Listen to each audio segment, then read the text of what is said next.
Hello guys, नमस्कार, जोहर, आदाब, सत श्री अकाल।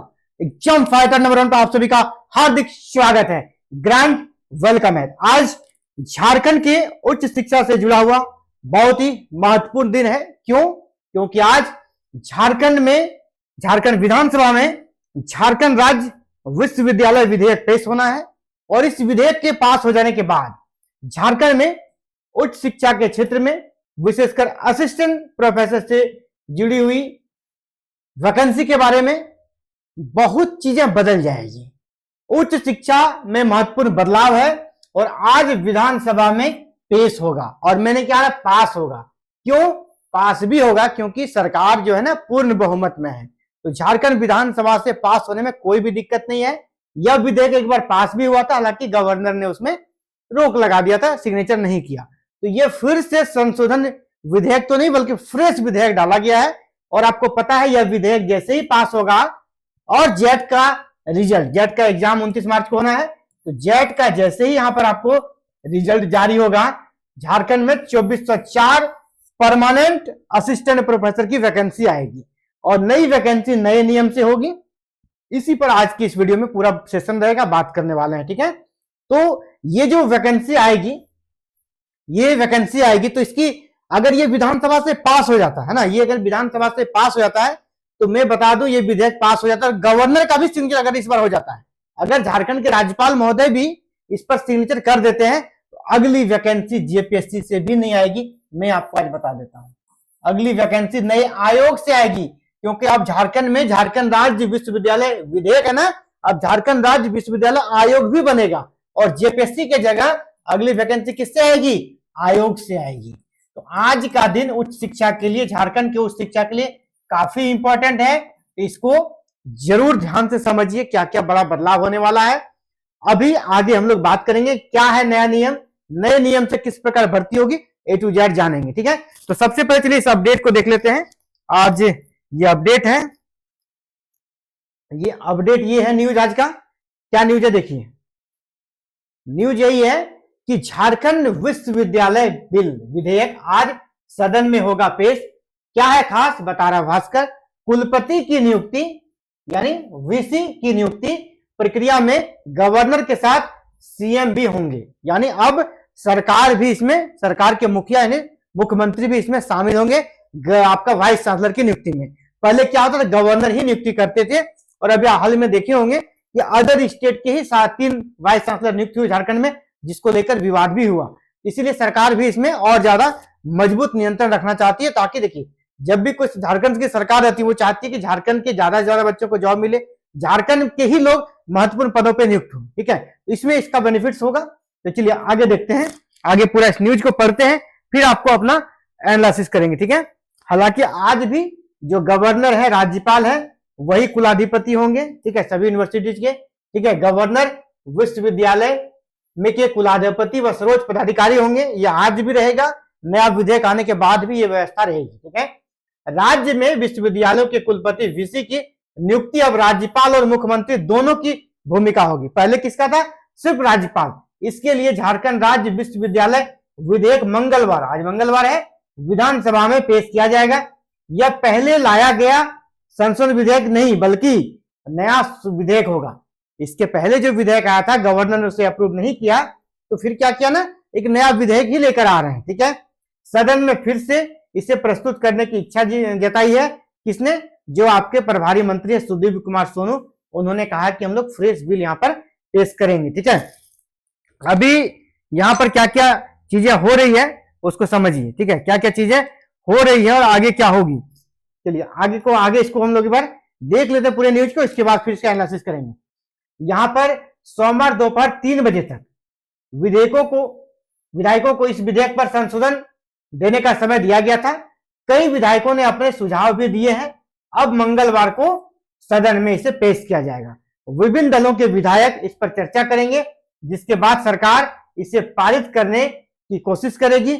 नए विधेयक के अनुसार झारखंड के राज्यपाल विश्वविद्यालय के कुलाधिपति के साथ साथ विश्वविद्यालय के सर्वोच्च अधिकारी रहेंगे। वो तो पहले से भी थे और अभी भी रहेंगे, लेकिन नियुक्ति प्रक्रिया जो होगा वीसी का, उसमें यहां पर क्या कहा गया है, अब सरकार के जो मुखिया है सीएम का भी प्रावधान रहेगा। ठीक है, अभी किस प्रकार विधेयक वीसी की नियुक्ति होगी वो सारी चीजें यहाँ पर दी गई है। ठीक है, किस प्रकार होगी, चयन प्रक्रिया वीसी का 6 महीने पहले स्टार्ट होगा। यहाँ पर यानी ये न्यूज दिया गया ना, तो ओवरऑल देखा जाए तो सिर्फ वाइस चांसलर के बारे में। ठीक है, वीसी की नियुक्ति किस प्रकार होगी, उसके पैनल में कौन कौन शामिल होंगे, विज्ञापन कब आएगा, ये सारी चीजें दी गई है। ठीक है, वाइस चांसलर से जुड़ा हुआ चीज यहाँ पर दिया गया है। लेकिन हमारा कॉन्सर्न किस पे है, असिस्टेंट प्रोफेसर की नियुक्ति प्रक्रिया पर। तो चलते हैं, इसको सारांश में हम लोग समझते हैं। ये जो बिल लाया गया ना, इसको विधेयक को हम लोग स्टेप बाय स्टेप समझेंगे। हमने यहाँ के झारखंड राज्य विश्वविद्यालय विधेयक के मुख्य प्रावधानों को यहाँ पर एक साथ रखा है,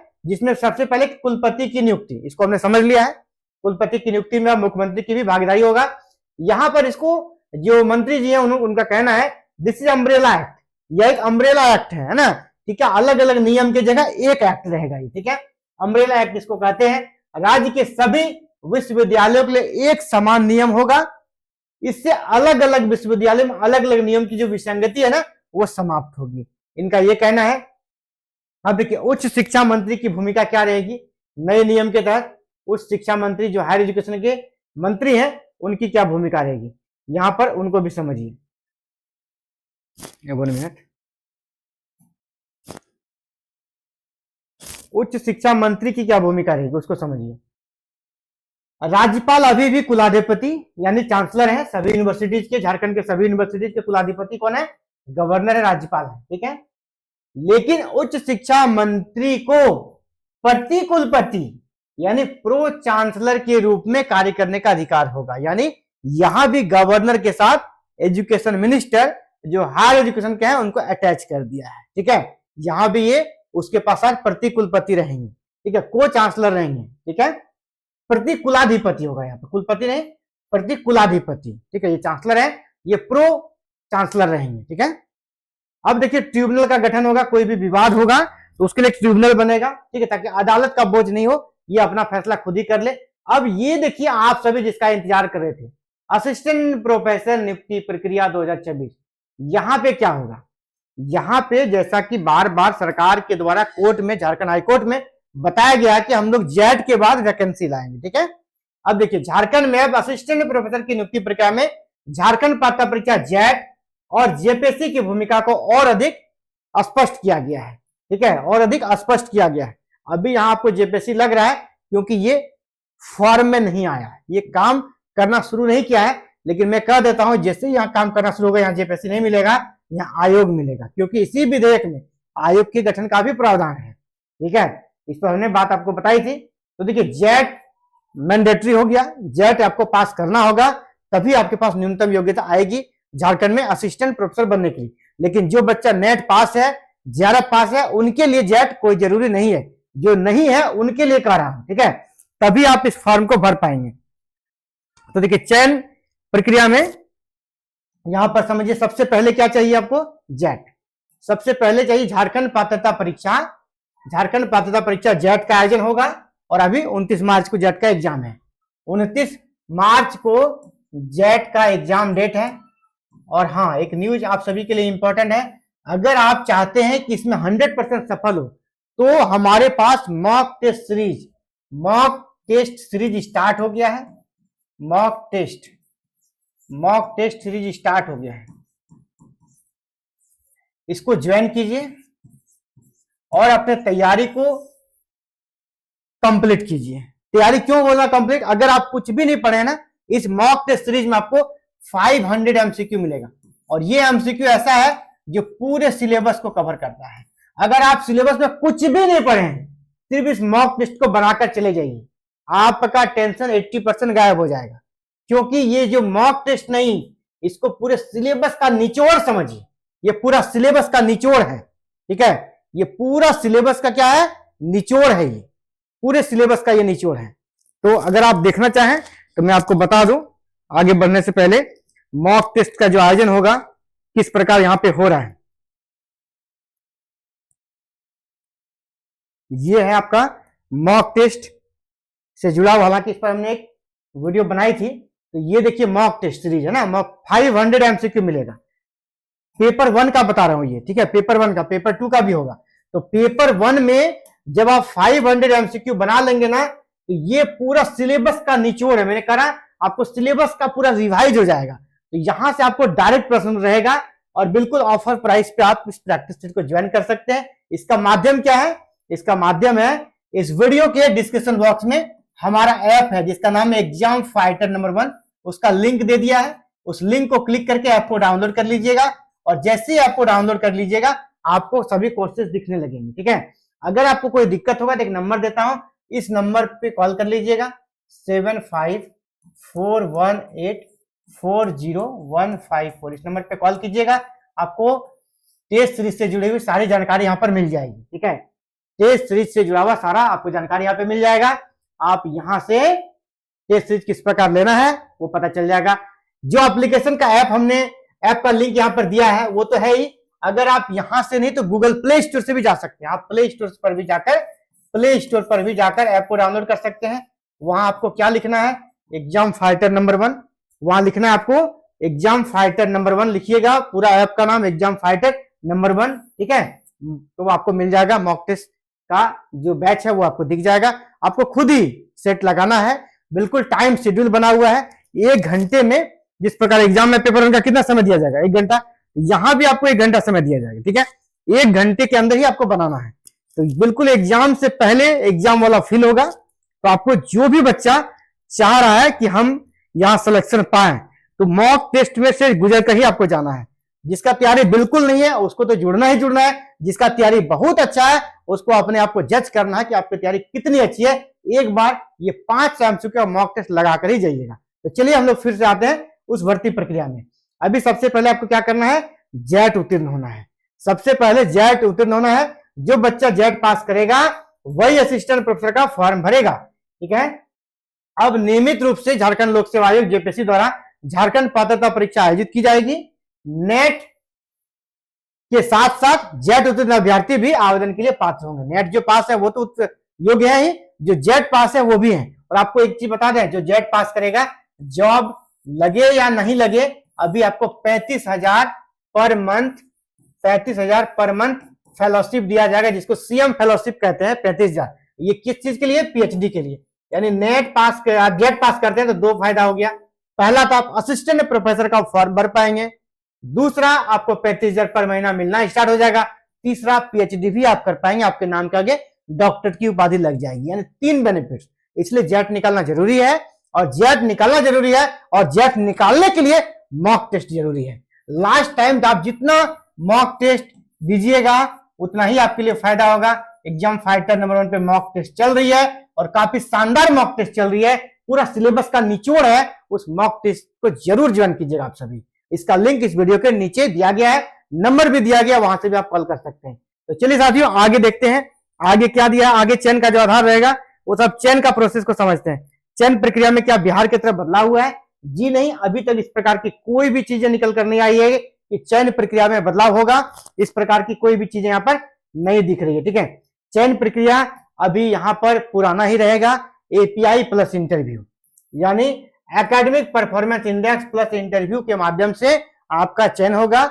एपीआई में क्या क्या देखा जाएगा? ग्रेजुएशन, पोस्ट ग्रेजुएशन, एमफिल या पीएचडी और रिसर्च पब्लिकेशन का अंक जोड़ा जाएगा। रिसर्च पब्लिकेशन के भी बारे में बात करेंगे। अगर आपका यहाँ पर 8 आर्टिकल चाहिए, आर्टिकल कितना चाहिए? 8 आर्टिकल अगर आपको है तो आपको 8 नंबर दिया जाएगा।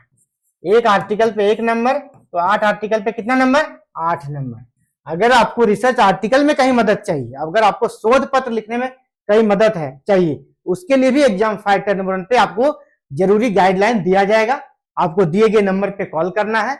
इस वीडियो के डिस्क्रिप्शन के नीचे नंबर है, उस नंबर पे कॉल कीजिएगा। मैं फिर से लिख दूं, ये नंबर है। अगर आपको रिसर्च आर्टिकल में भी 8 नंबर नहीं है तो उसको भी 8 नंबर पूरा कीजिए जल्दी से और रिसर्च आर्टिकल लिखिए। अगर आपको कोई गाइडेंस चाहिए तो इस नंबर पे कॉल कीजिएगा, आपको जरूरी गाइडेंस दी जाएगी। चाहे वो रिसर्च आर्टिकल हो या फिर आपका पीएचडी का रिसर्च प्रपोजल हो या पीएचडी थीसिस हो, यानी रिसर्च से जुड़ा हुआ कोई भी आपको समस्या हो, इस नंबर पे कॉल करके संपर्क कीजिए। आपको जरूरी यहाँ पर गाइडलाइन दी जाएगी। यानी आपका A to Z हर एक चीजों का इलाज है। आपको जेट पास करना है उसका भी सोल्यूशन है। अगर रिसर्च आर्टिकल आपको पब्लिश कराना है या फिर बुक से जुड़ा हुआ कोई जानकारी चाहिए, थेसिस से जुड़ा जानकारी चाहिए, रिसर्च प्रपोजल से जुड़ा जानकारी चाहिए, उन सभी सुविधाओं के लिए आप हमसे संपर्क कर सकते हैं। आपको यहाँ गाइडलाइन दिया जाएगा, ठीक है। हमारे पास जो एक्सपर्ट है वो आपको गाइड करेंगे किस प्रकार आप रिसर्च आर्टिकल को लिखेंगे, किस प्रकार आपका रिसर्च आर्टिकल हो कि नंबर नहीं कटेगा।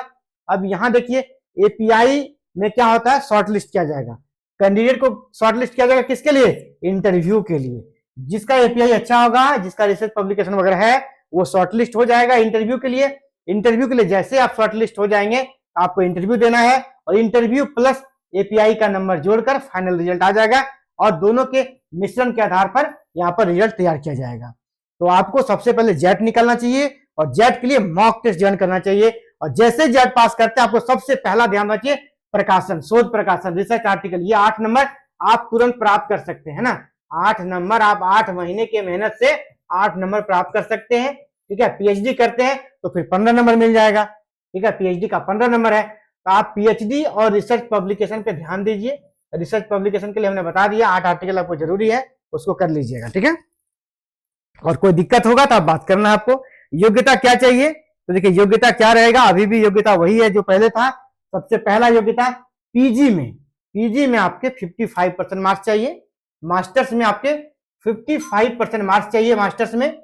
इसके बाद अगर जो एससी, एसटी और ओबीसी का है उसको 5% का छूट दिया जाएगा, यानी उनका 50% भी है तो भी वो फॉर्म भर सकते हैं, ठीक है।